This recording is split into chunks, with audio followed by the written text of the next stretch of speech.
Hello, welcome to Inside the Birds Week 5 NFL preview. I am Geoff Mosher, and as I said last week, we are now about a quarter of a way through the season. It's Week 5.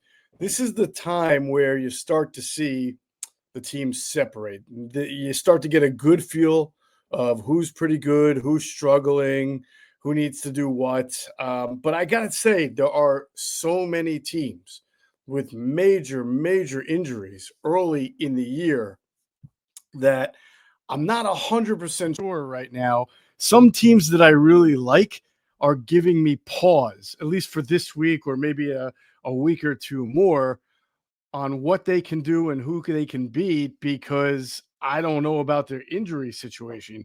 No team is more beat up than the Baltimore Ravens. I mean, their entire secondary, which is the strength of their team, and they have injuries on the D line as well, beat up, maybe not playing this weekend. Of course, Lamar Jackson, two-time MVP, not practicing much this week, may not play. And that just makes the Ravens, who are already struggling on defense, a very tough team to try to figure out. I didn't drop them very low. I dropped them. They're down out of the top 10 in my power rankings that I do for Philly Voice because let's be real, they were struggling, especially defensively, and they weren't winning games even before all the massive amounts of injuries. But I'm not burying them, but they have got to get healthier at really important positions. Lamar, of course, but especially on the back end of their defense, their line, in order for them to be the Ravens that we would expect them to be. Then you look at the Commanders. They might get Jaden Daniels back, but they've lost Eckler for the year. McLaurin's been hurt. They have other injuries. They're hoping to get Sam Cosmi back soon from the ACL he tore. He's a very good lineman, but they have been impacted also by their injuries. Tampa Bay, obviously, without they were able to get Wirfs back at left tackle against the Eagles and get Godwin back, and those guys made significant contributions even in a loss.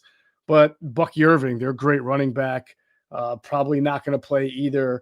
And the Vikings have injuries also all over the offensive line at quarterback, where Carson Wentz continues to be the quarterback. So it's been hard to get a gauge on which teams are ready to start their ascent and take off, and which teams are not that good or just impacted by the injuries that they have. And in a lot of the matchups this week, injuries are playing a big role, and they just give me pause. I'm just not sure. And I'll give you an example. This Chargers game versus the Commanders that I'll get into in a minute. The Chargers are really beat up. They've lost both of their offensive tackles now. Rashawn Slater earlier in the preseason, right? And now Joe Alt, I believe, is out. And that's a big part of what they do, their offensive line. They run the ball. They protect Herbert. When Herbert's not protected, he gets hurt a lot. So those are two major losses for their offensive line. And, maybe they got surprised a little bit by Jackson Dart making his debut. I thought there might be a little bit of a culture shock element or unscouted look, and certainly Dart gave the Giants a spark. But I think the bigger issue for them is losing two offensive tackles since the start of the year, two really good ones, and now they've got to figure out a way to run the ball and protect Herbert when you're on your number 3 and number 4 OTs. So that's an example of a team that is greatly impacted by its injuries. We'll see about Tampa Bay and a couple of teams. Obviously, we get the first week where teams are bye. So the teams that aren't playing this week are the Falcons, the Bears, who go in hot, the Packers, and the Steelers are all off this week. And of course, we get a great game on Thursday night. Now, let me tell you, it was a great game because it was two NFC West teams going at it. Rams, Niners, always a good game. Two great coaches, Sean McVay, Kyle Shanahan. Whenever these teams play each other, and by the way, the Niners, another team that is hard to know what they are or what they're going to be with all the injuries they have right now. But you got to give them credit, not only for winning the game, but winning it with Mac Jones at quarterback, with no Kittle, with no Juwan Johnson. They still don't have Ayuk back. You know, they lost Bosa for the year. I mean, this is a team that has injuries all over the place, but you give them credit because they hung in there, figured out a way to move the ball. They rode Christian McCaffrey, who amazingly is not injured, given all the mileage that he's got the first 3-4 weeks of the season. They hang in there and win a game that, quite frankly, they had no business winning. They were outplayed and basically out executed for a lot of the game, except in one critical area. They were the better coached team in this game, and they were the more careful and team with the football. Now, the Rams are a very good team. They're 3-2. They're going to kick themselves for losing this game. They're going to be upset that they missed an PAT with a chance to take the lead in the game. All right. They're going to be upset that they got stuffed on 4th and 1 in overtime, where they had to go for it there. They had to. There was not enough time left. If they kick the field goal and tie the game and then kick off, there's only a couple of minutes left. And then, the 49ers do what they do. And even if they can get the 49ers to punt the ball in a 3 and out, then by the time they get the ball back, you never know. You don't know if you're going to get the ball back at that point. So you got to go for it. It's 4th and 1. It's deep in their territory. I have no problem with the decision to go for it. I have a problem with running the ball up the gut for no gain on a day when your quarterback is on fire and has enough time to make a ham sandwich and a PB&J in the pocket. That's how protected that Matthew Stafford was in this game. The guy had ample time, threw for almost 400 yards, was only sacked once, was not under a lot of duress. I'm sorry, on the most important play of the game, if I'm going down, and I know that they're a run team, but I'm still going down in that situation with the ball in the hands of my quarterback, who's almost thrown for 400 yards, and my receivers who have moved the ball all day long. Nakua, Atwell even had big gains. Devontae Adams. Those are the guys. I'll even take a chance throwing the ball to Kyren Williams in that situation on a short route because he already had 2 touchdown catches in the game. But a simple run up the gut after a timeout. I mean, you got to be kidding me. I think McVay is one of the best coaches in the league. You hear me talk about him all the time, from a run game, a pass game design. I just thought that was an ultra conservative play call in a game in which you didn't have to be conservative. You were moving the ball at ease in that game, and it really, really surprised me to see them just kind of, by the way, 4th and 3 on the prior drive, in which they got a 48-yard field goal from their kicker. They went for it on 4th and 3. They threw the ball to who? Kyren Williams, and got a 13-yard gain to set up what ended up being the game-tying field goal. But folks, if you watch the game, you know this. The Rams lost this game before the 4th quarter, before overtime. They lost it because Kyren Williams fumbled and Blake Corum fumbled, and Kyren Williams fumbled going into the end zone in the 4th quarter.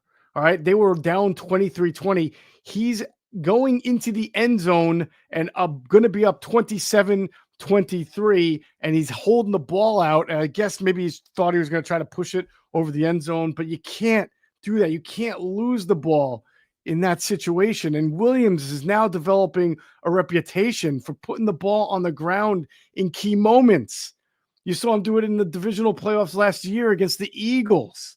All right. And the worst part is Corum did the same thing earlier in the game, not the same type of fumble, but a basic pitch from Stafford to him on a just routine play that they practice probably 300 times a year. He takes his eyes off of it and he drops the pitch, and the 49ers pounce on it and they get themselves a possession. Those are killer.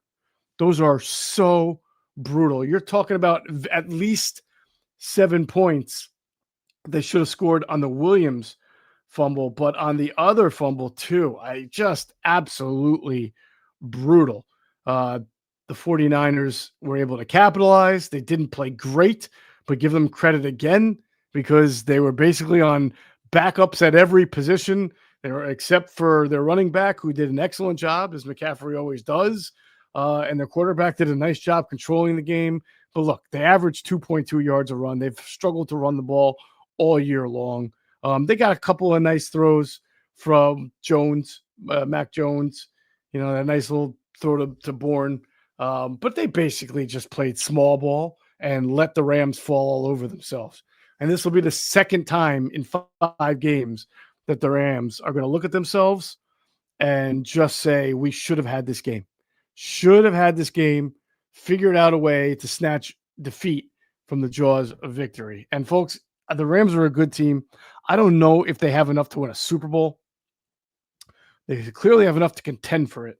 But if they don't, and if they don't make a deep playoff run, it'll be because they do not value the football enough at the running back spot. You can't have guys who put the ball on the ground in critical moments. And so far, that has very much hurt them.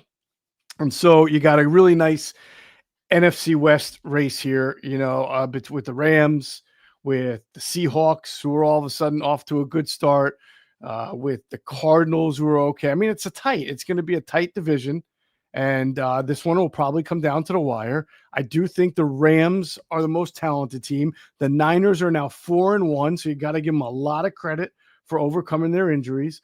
The Cardinals, to me, are a team that's going to hang into a lot of games, and they'll be there. They'll probably hover around 500. They just lost they already lost Connor. They just lost their other running back who had a nice week last week. So they already are limited in playmakers. I think this will wind up being a 3-horse race between the Niners, the Seahawks, and the Rams. The Rams are the most talented team. The 49ers, though, are the team that's 4-1 despite all their injuries. So they will become as talented, at least offensively, as the Rams when they get Kittle, when they get Ayuk back, when they get Juwan Johnson. All right, they'll become and Pearsall. I forgot to mention he was out. All right, they will be a formidable foe. But for now, they're hanging in there.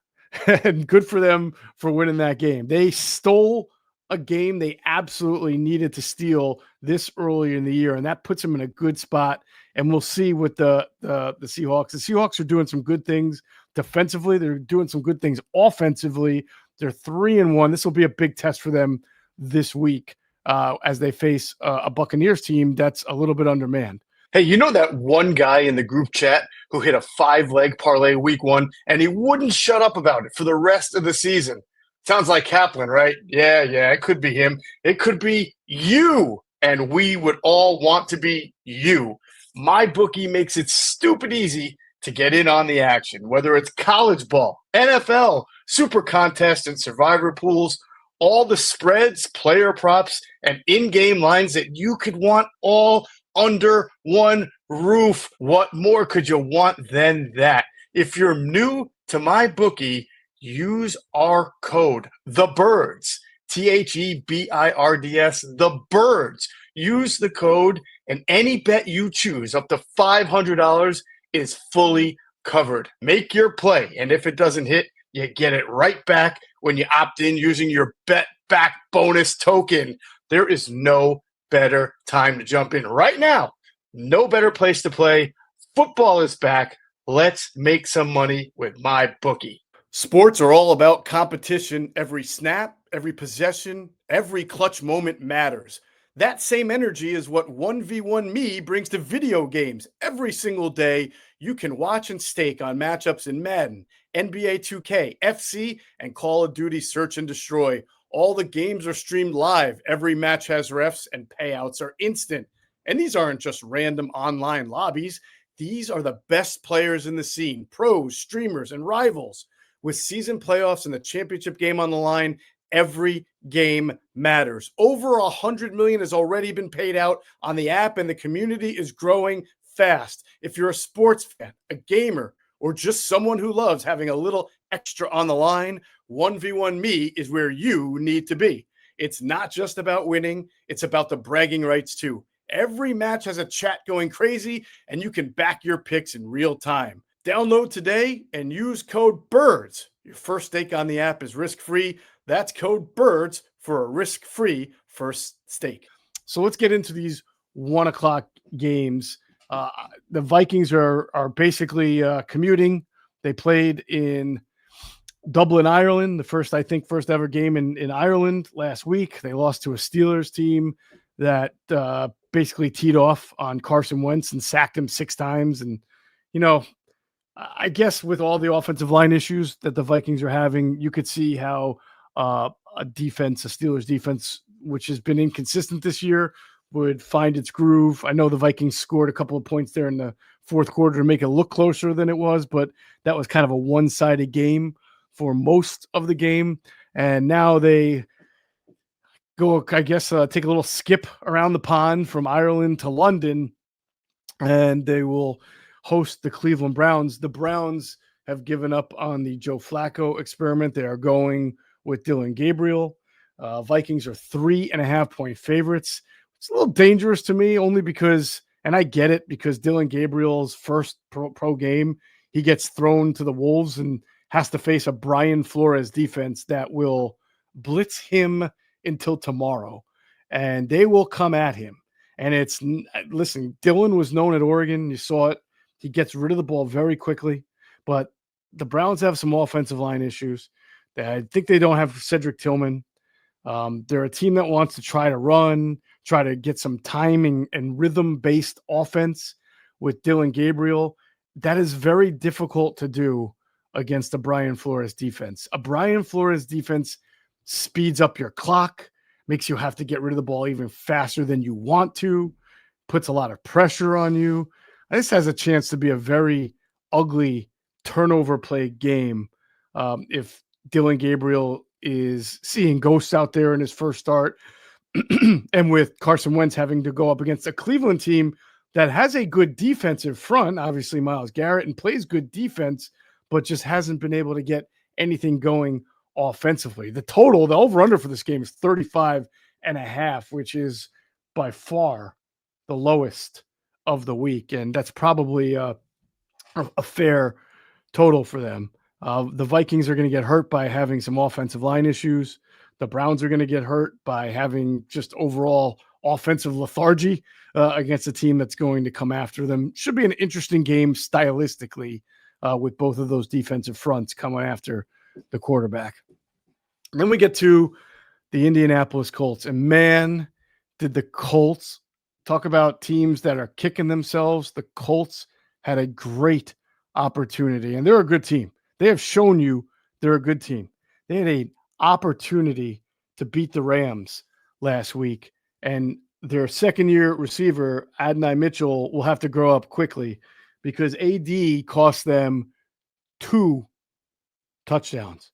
He had a touchdown catch negated, which became a touchback when he I looked like maybe he was trying to celebrate too early. He's crossing the goal line. He was sticking the ball out, and the ball pops out of his hands and goes into the back of the end zone.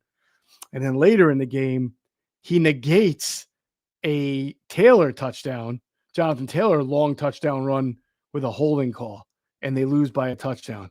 They may have dominated the Rams in that game had both of those touchdowns stood as they should have.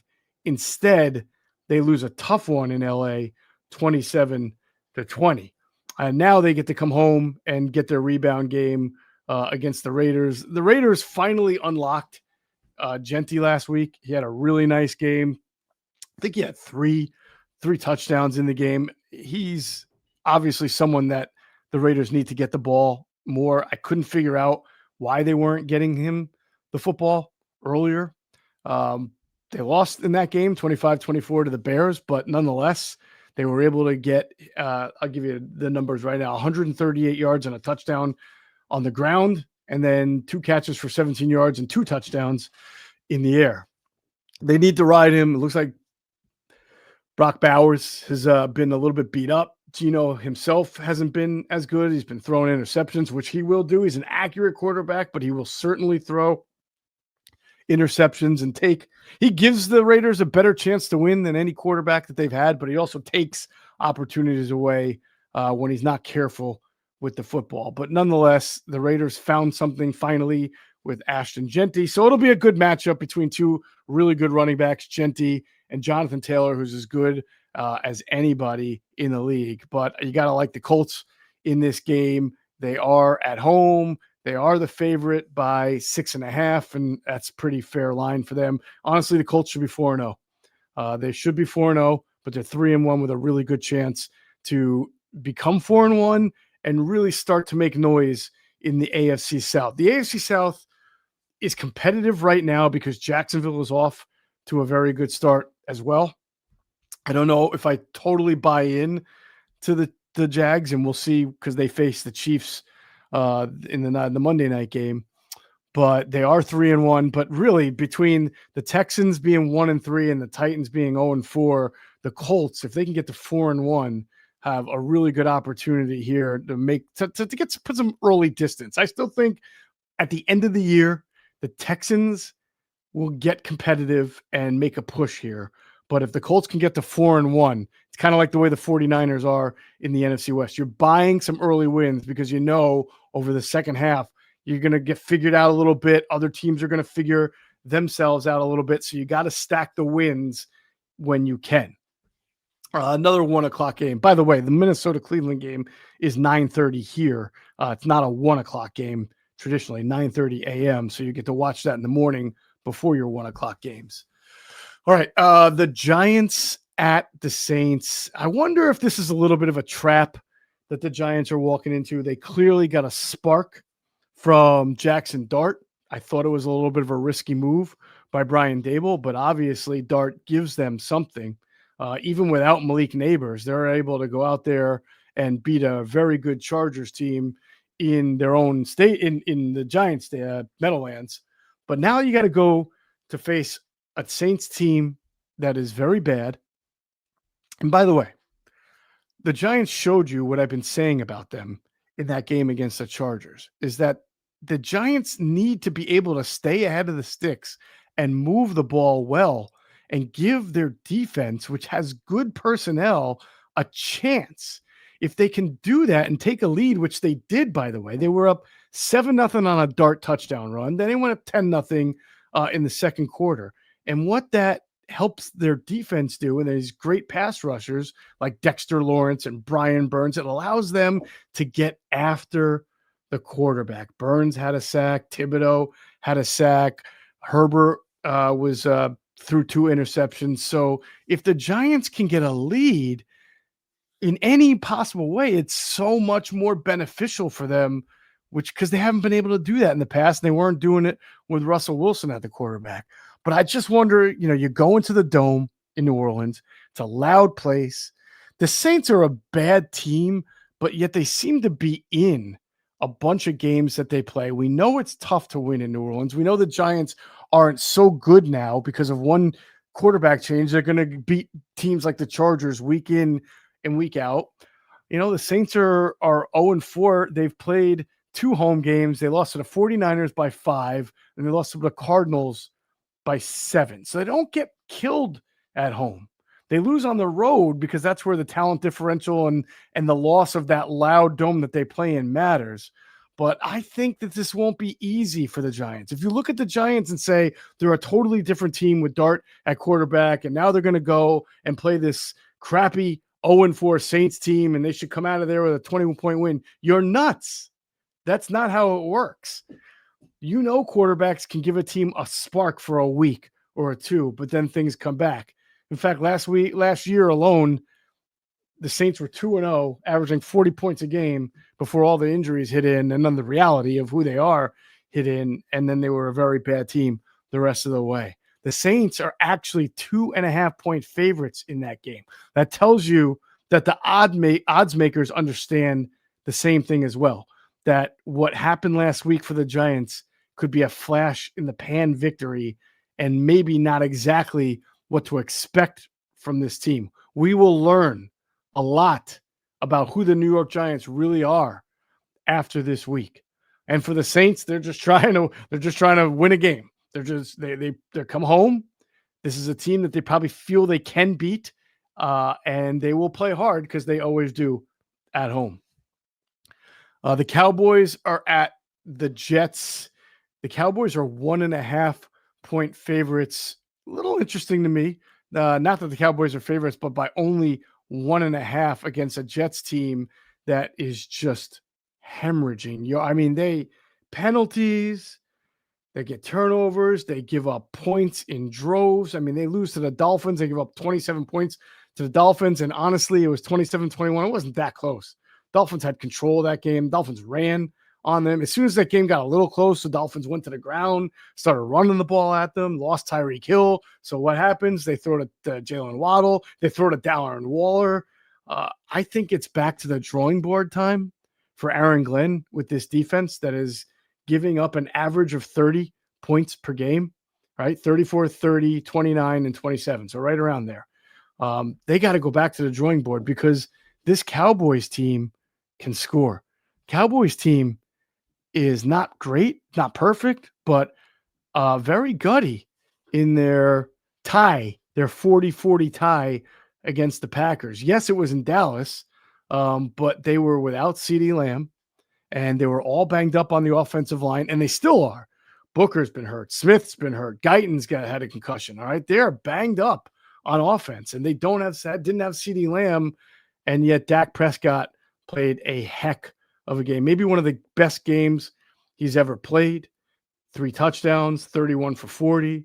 They're running the ball well with Javonte Williams. He has certainly benefited from a change in scenery.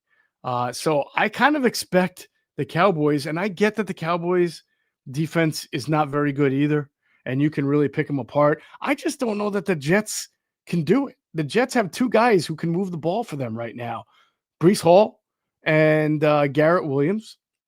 They are getting Mason Taylor a little bit more, Garrett Wilson. They are getting Mason Taylor, the rookie tight end, a little bit more involved, but the Jets aren't playing good enough defense to me that they're going to hold the Cowboys under 24, 26 points and then be able to score enough points with their offensive personnel. So really good chance here for the Cowboys to get to 2-1. After kind of a shaky first 3 or 4 weeks. They should have beat the Eagles. They blew that one. They've had some wacky games already, and the injuries have taken their toll.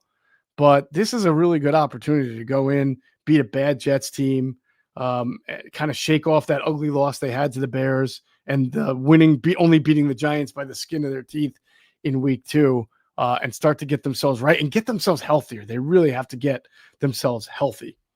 Denver Broncos at the Eagles. You'll hear about this more in our pregame show. Myself, Adam Kaplan, Greg Cosell.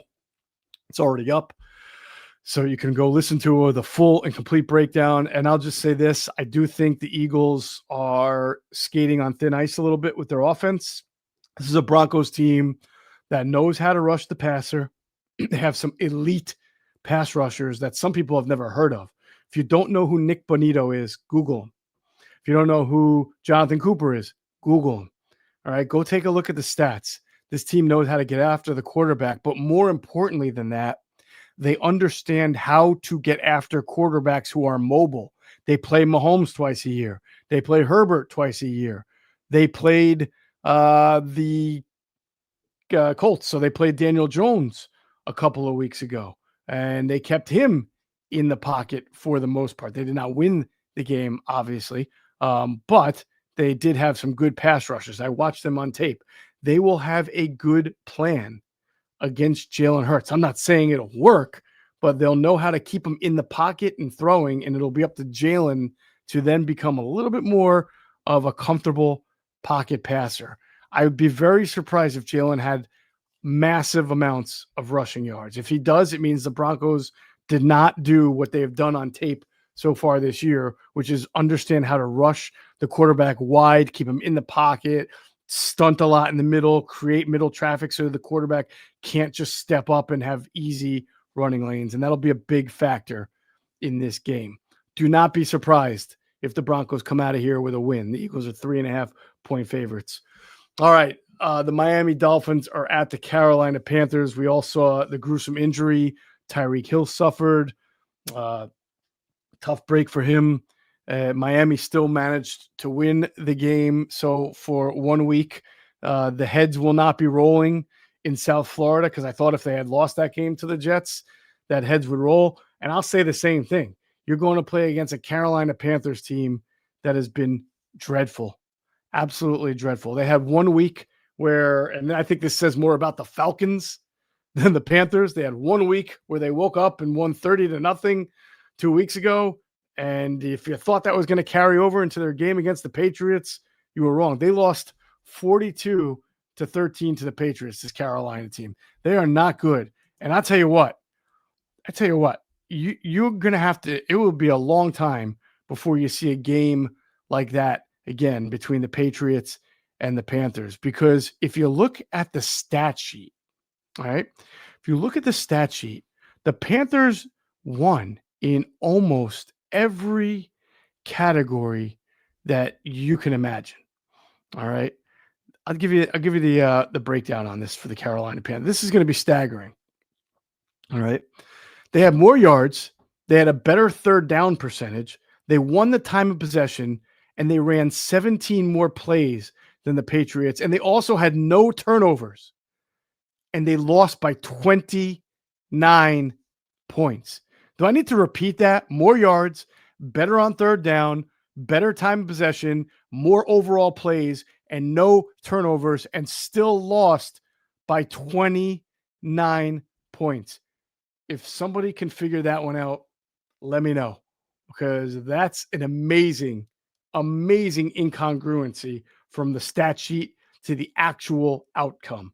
So you cannot trust the Carolina Panthers right now. Chuba Hubbard sounds like he's going to be out. So the Dolphins get another gift wrap. So if they win, they can get to 2-3, and they can calm down on the fire Mike McDaniel. And then they get the Cowboys and Jets. So maybe if you can win one of those two, you can kind of keep yourself one game under, because eventually you'll have to play the Bills and the Packers. But then you get the Saints and Falcons and 49ers after that. No, I'm sorry. That was the Carolina Panthers schedule. Let me go back. So the Dolphins, if they can beat the Panthers, will get to 2-3, but then they get the Chargers after that, but then Browns and Falcons. So yes, the same thing remains to be seen. It's important for them to win this week, to stay under one game under 500 instead of falling further, and then see if you can creep and crawl your way back over the next 6 and 7 weeks when you have some winnable games on the schedule. I don't know that I trust the Dolphins yet. Just because you beat the Jets doesn't mean you're any great shakes. It'll be interesting to see how this offense is designed without Tyreek Hill. I imagine Jalen Waddle will step into a bigger role.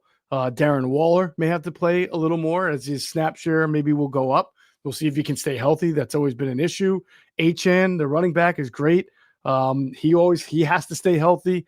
To me, the Dolphins cannot afford to lose any more players on offense from injury. Keep an eye on Malik Washington. He's a 5'8" receiver, 200-pound receiver who's sort of running back / receiver. He's perfect for their offense because he's versatile. He'll probably get more time with Tyreek Hill out as a number 2 type receiver, and he can be a good gadget player for the Dolphins.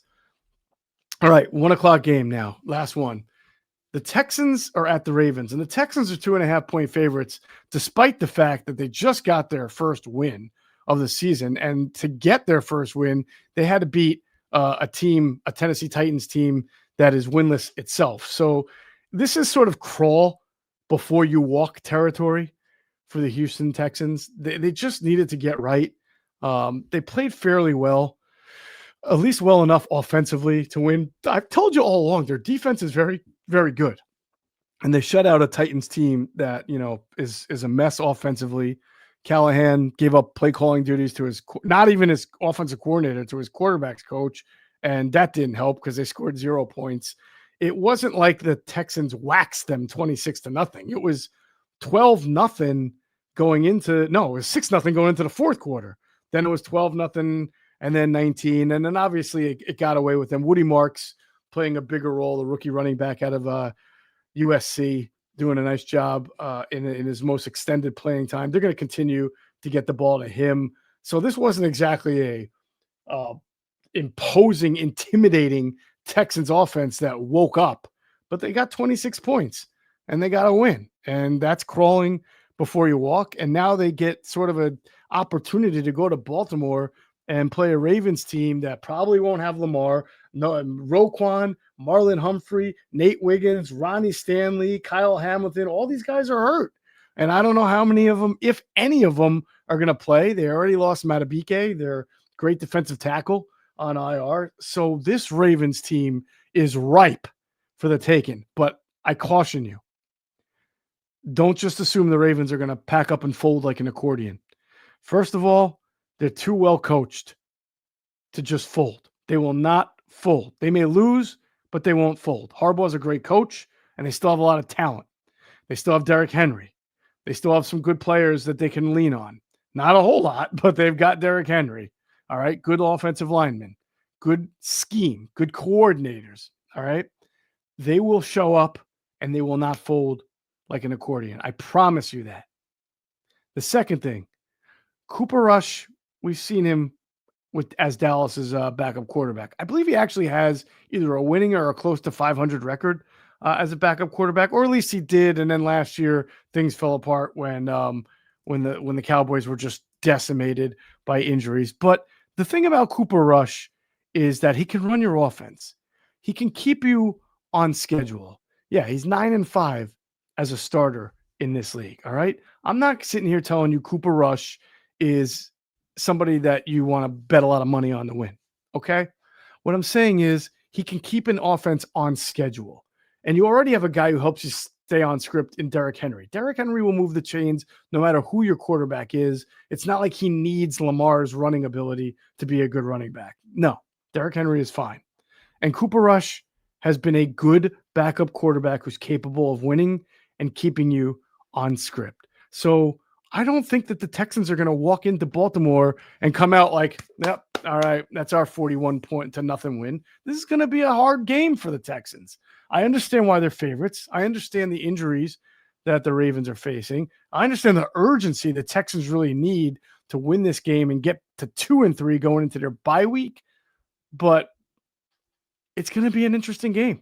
And I think it'll be a kind of a fun watch. And I'll just say this again. Do not count Baltimore out of this game. If I had to put money on it, I'd probably take the Texans because the Texans defense is really good. It's been the one constant all year. Can they stop Henry? Can they hold him enough so that he doesn't take over a game and then get pressure on Cooper Rush? Yeah, they probably can. And they probably wouldn't surprise me if they scored a defensive touchdown in this game.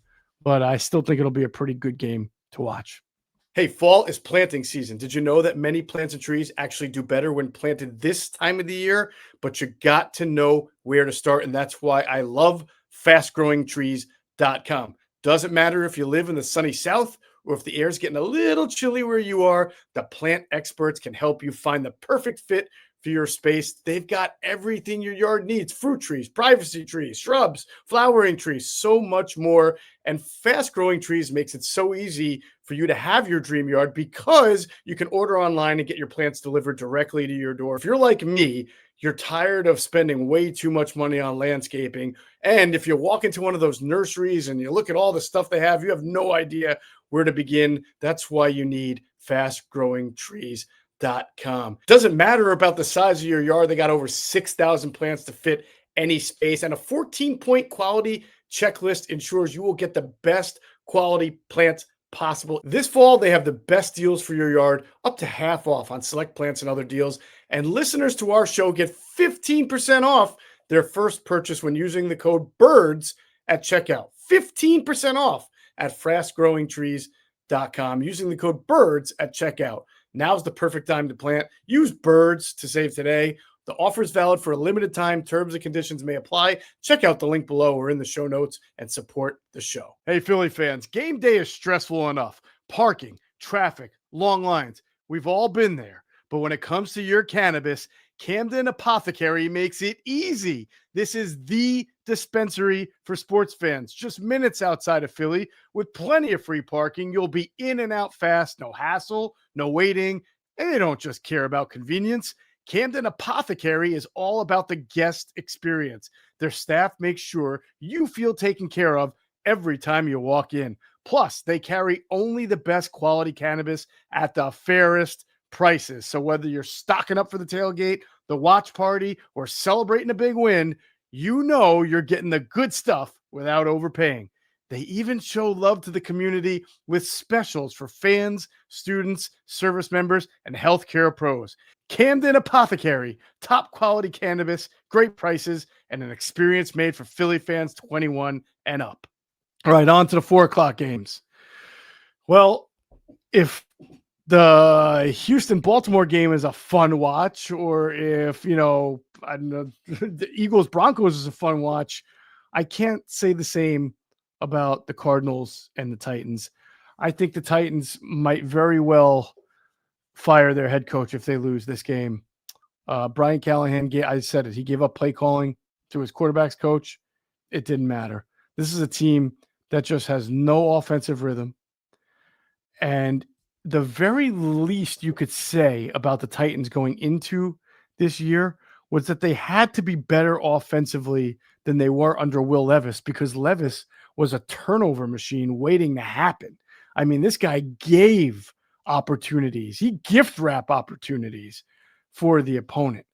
And at very least, just by putting Cam Ward in there, you would think that the Titans would be in much better shape offensively. Well, they are not. They have scored 41 points in 4 games. That is horrible. They have no clue what they're doing offensively. And now they have to go to Arizona and play a Cardinals team that doesn't have a lot of offensive firepower. They've been in every single game it's played. They started off 2-0. They lose a 1-point game to the Niners. Then they lose a 3-point game to the Seahawks, where they were down and came back and, couldn't get they lost on a field goal at the end of the game. The Seahawks are a good team. So Arizona has played tough. So they're 7.5-point favorites for a reason. If Tennessee doesn't figure out some way to put some points on the board in this game, they could get blown out. And that could cost Brian Callahan his job. Remember, it is a new GM in town, Mike Borgonzi there. New GMs like their own people. And honestly, you couldn't blame Titans management for moving on, even though it's just year 2 of Callahan, because they are just so offensively dormant that they are tough to watch. And I don't know how many Titans fans who were excited about Cam Ward and the number 1 overall pick, how many are they going to the stadium to watch this? You're going to go to future Titans home games to watch a team average 3 points a game? Not me. So the Titans really need a turnaround in this game. And the Cardinals, they need to get back on track after losing their last 2. All right, the 4 o'clock game that's really exciting. And this honestly had the makings of a better matchup if there weren't major injuries involved for Tampa. But Tampa's going to go out to Seattle.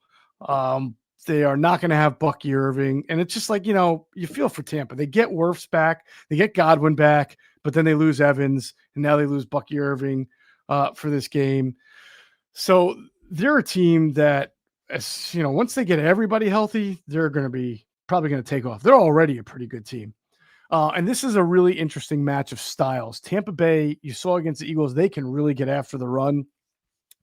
Everything that Seattle does with Clint Kubiak as their offensive coordinator has been based off of run and play action. They run the ball with Walker, run the ball with Charbonnet, and because of that, they have excellent play action game with Sam Darnold, who has really taken off or picked up where he left off. And when I say left off, I mean the totality of last year that he had under Kevin O'Connell when he did such an excellent job.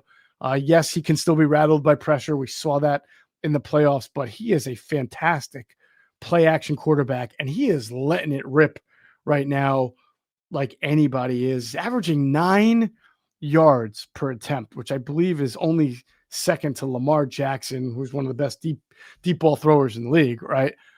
His 106.5 passer rating for Darnold. He's just doing a really excellent job. 5 touchdown passes, getting the ball to Jackson Smith and Jigba, who has become a really good target. But remember, everything that they do offensively is predicated on their run game and then play action off of it. And if Tampa does as good of a job against the Seahawks run game as it did against Saquon Barkley and the Eagles run game, then the Buccaneers will give themselves a chance, because we know Sam Darnold can still get rattled by pressure, and we know Todd Bowles will bring the pressure. He brought it against Jalen Hurts until Hurts made him stop.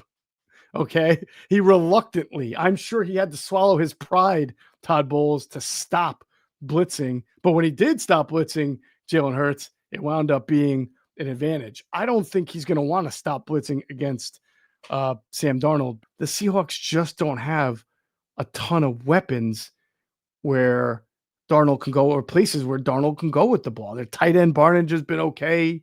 They've got this rookie, Torrey Horton, who's been good for a rookie, but they're not like the Eagles, who can throw to 3 or 4 different guys. So this is where Tampa has to show up in run defense and get Darnold behind the sticks. If they do that, I actually think Tampa Bay can go on the road and win this game. If they cannot, then I think the Seahawks, who are 4.5-point favorites, will have a better chance to win. I love the contrast here of styles. The Seahawks are not going to throw a ton of blitzes under Mike McDaniel. Their defense in year 2 has been fantastic, and he doesn't blitz that much. He is a zone guy. He is a disguise guy. He did such a great job with the Ravens defense a couple of years ago, and now in year 2, he really has guys like Julian Love and his defensive front playing well. They haven't had Tank Lawrence, the guy they got from the lineman from the Cowboys, playing, DeMarcus Lawrence, but he's got Leonard Hamilton playing really well. Their defense has played really nicely. Their offense is a little bit behind. It's a little vanilla at the moment, but it's done its job off play action. But the Seattle defense is really coming along. So it'll be 2 completely different styles, and I expect this to be a close game. Very fun game to watch. As opposed to the 425 game, the Lions are in Cincinnati to take on the Bengals, who have just not been good. Folks, I thought Browning would be better. I thought he was going to, because he's been there and has a hold on the offense.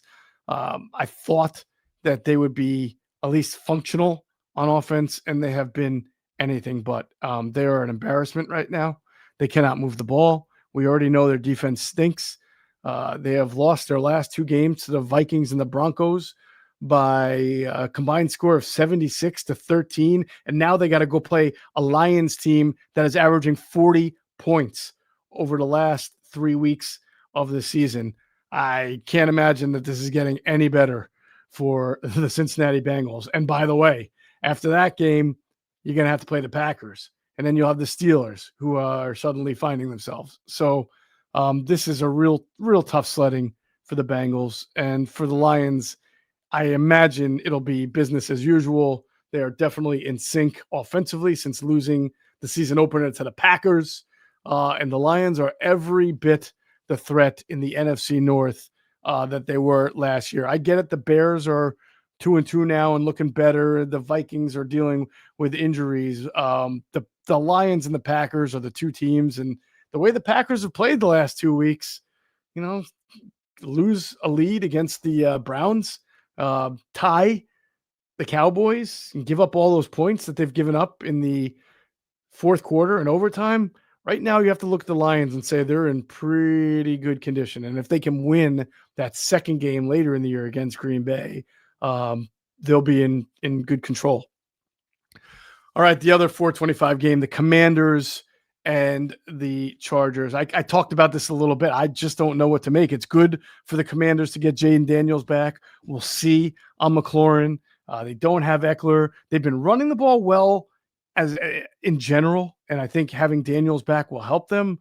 But, they just really, really lack game changers, especially if McLaurin is beat up or out. They're getting the ball to Deebo Samuel well. They really don't have a number 3 receiver. Some days it's Ertz, sometimes it's the rookie Lane, sometimes it's running back out of the backfield. And on defense, they have not been good on the back end. Now their defensive front, and this is going to factor into this game a lot. Defensive front has done well. You got Deron Payne playing well. They have the guy they got from the Jets, who was a first-round pick years ago for the Niners. He's playing good. Dorrance Armstrong is playing well for them. So their defensive front is doing. Even Von Miller isn't doing bad for Washington, but their back end has been very, very loose. Gave up 34 points to the Falcons, which I don't think happens if they're at full strength, but whatever. That's a tough one for them. But defensive front is playing well, and I mentioned they're playing against a Chargers offensive line that does not have its offensive tackles. So you're going to be able to have guys like Luvu. I mentioned Dorrance Armstrong, Javon Kinlaw. That's the name I was thinking of. Kinlaw, Payne. They're going to be able to get their shots in on Herbert, and they'll probably do a decent job knowing them against the run against Hampton. And if they don't, they got no shot. I mean, this was really their only chance. Stop the run game, put some pressure on Herbert. I think they'll have the opportunity. I think this game is going to be an interesting game to watch.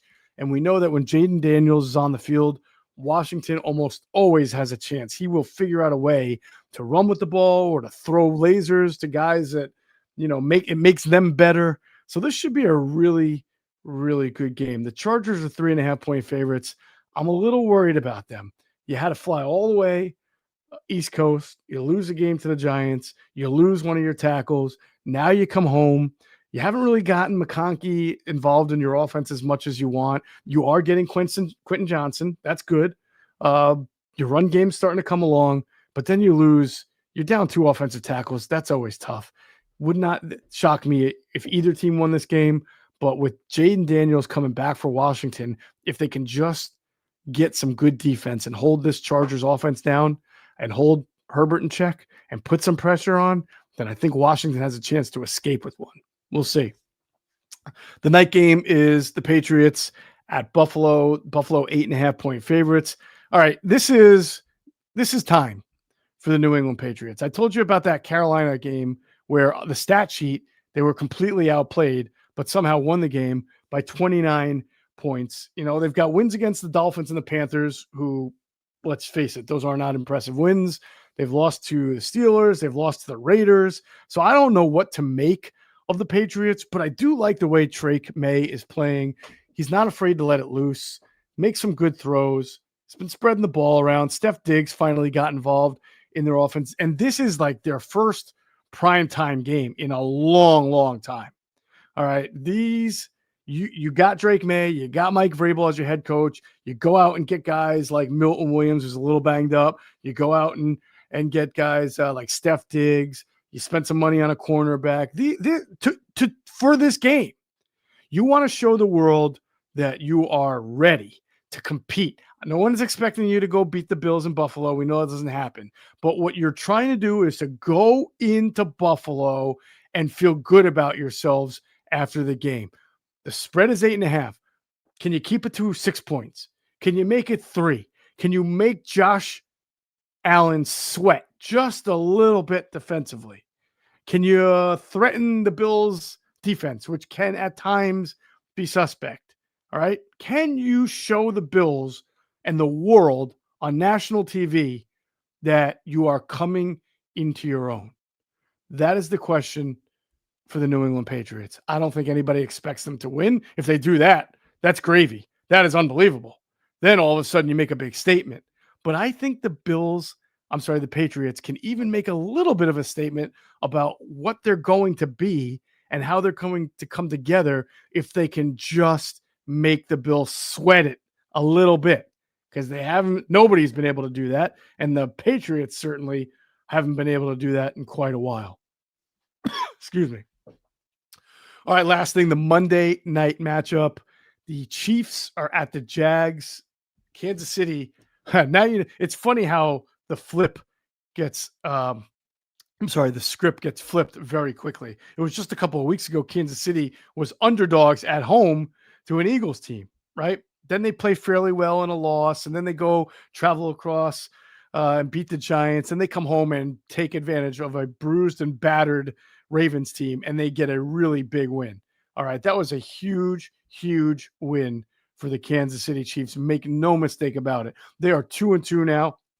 They got Xavier Worthy back, running the ball a little bit better. They scored 37 points, which it feels like it's been a long time since the Chiefs have put a lot of points like that on somebody. They used to do it, every other week. They used to average 37 points. The last time they had scored 30 points in a game was week 12, the week before. And they only did it twice last year against the Panthers and against the Bucs. So already this year they creep back and get themselves a big, big win against the Ravens. And that game is always meaningful for a lot of reasons. They usually wind up playing each other at some point again in the playoffs. So now the Chiefs are 2-2, and they go on the road against a 3-1 Jaguars team that is off to a good start. But guess who's the favorite? The Chiefs are. And I guess that's because people, and you can add myself into this list, people are not convinced that the Jaguars are that good of a team. Offensively, they are somewhat ugly. They did get a win against the 49ers. I know the 49ers are kicking themselves. They made some mistakes in that game. And then, of course, there was some shenanigans after the game between Jags head coach Liam Cohen and the defensive coordinator for the Niners, Robert Saleh, which made everybody wonder who would win in a coaching fight. That was fun. I think the Jags can make their biggest statement yet if they can beat the Chiefs. I don't think they will. I think that they're just not playing offensively very solidly right now. I mean, you would have told me that they're going to be 3-1 and Lawrence, in his last game was going to throw for just 174 yards, but that they'd be running the ball really well. That is the surprise to me, that the Jaguars are running the ball and their offensive line is playing well. And their defense has become a takeaway defense. They had 2 interceptions last week from Devin Lloyd, their linebacker. But I don't know, when I look at them overall, if I think that they've got enough to beat a resurgent Kansas City team. If they do, then I got to reevaluate, because right now their wins are against the Panthers, the Texans, who were winless at the time. And then, of course, that was a good win against San Francisco. I'm not taking anything away from them. A little bit of a strange game in how it unfolded. They got a punt return basically to pull away there in the third quarter. But, we have to remember, Purdy was playing hurt in that game, threw a couple of bad interceptions. I think Pearsall got hurt in that game. I don't know. The 49ers kind of weave in and weave out between being injured and having everybody and then not. But I still have to give Jags credit. But, the Jags win the game. They were 4 of 14 on third down. That's not good. They had 325 total yards. The Niners had 389. They had 5.2 yards per touch. The Niners had 6.2. So really, it's the 4 turnovers that the Niners had, the 2 interceptions, 2 fumbles, I believe it was. And then along with the punt return that the Jags had for a touchdown by Penn Stater, Parker Washington, that propelled them. I don't think that the Jaguars are ready to hang with a team like the Chiefs, as long as the Chiefs have Xavier Worthy and are somewhat, have Travis Kelce and are getting healthier. And boy, if the Chiefs can get to 3-2 after starting off 0-2, and then you only got, I think, 1 more game left until you get Rashee Rice back, then you would expect that the Chiefs are going to be sitting pretty there at 3-2. They'll have the Lions up next, so that'll be their last game without Worthy. And then their schedule goes Raiders, Commanders. The Bills will be tough. The Broncos will be tough. But these are winnable games when you're the Chiefs and you're at full strength. And you just start to see the Chiefs start to stack wins again. But it's got to start with going into Jacksonville and getting a win in that game. And that is the slate of games for the week. I will give you my 3 picks here. Sky Motor Cars in Westchester is a different sort of dealership. All it takes is one look at their Highline pre-owned vehicles that people all over the country want and need. Owner Brett Schiller makes sure you don't spend a dime of your money before you purchase the car. Sky Motor Cars allows you to make all the decisions regarding your next vehicle. At Sky Motor Cars, you never have to spend more than necessary. Visit SkyMotorCars.com today or call 610-918-7225. I'm just going to let you know, I'm the same pattern as last year. I went 1-2. I went 1-2 last week, which broke my streak of going 0-3 in weeks 2 and week 3. So I got a little bit better, but overall I'm 3-9, and that's just a sign of how unpredictable the games are earlier in the year. But here are my picks by the way, so I lost. I picked the Chargers to cover 6.5 over the Giants. They obviously lost that game. I picked the Vikings to cover the 2.5 favorite over the Steelers. They lost. And I did take the Chiefs getting 2.5 against the Ravens, and they won outright. So that was my win in that one. I feel better about my picks this week. Even last week, I wasn't sure. This week, I feel a little bit better.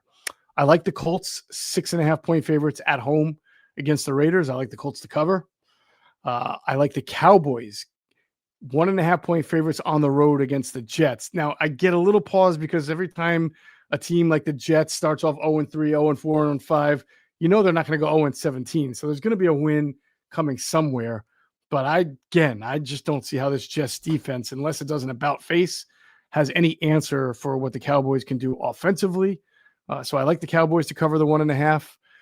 And the Chiefs, if you couldn't tell by my game breakdown, I like the Chiefs even with the 3.5 point road favorites in Jacksonville. So Colts cover the 6.5 against the Raiders, Chiefs cover 3.5 at the Jags, and the Cowboys cover 1.5 at the Jets. Those are my picks for this week. As I say every week, thanks for watching the Inside the Birds Week 5 NFL preview show. Enjoy your football watching.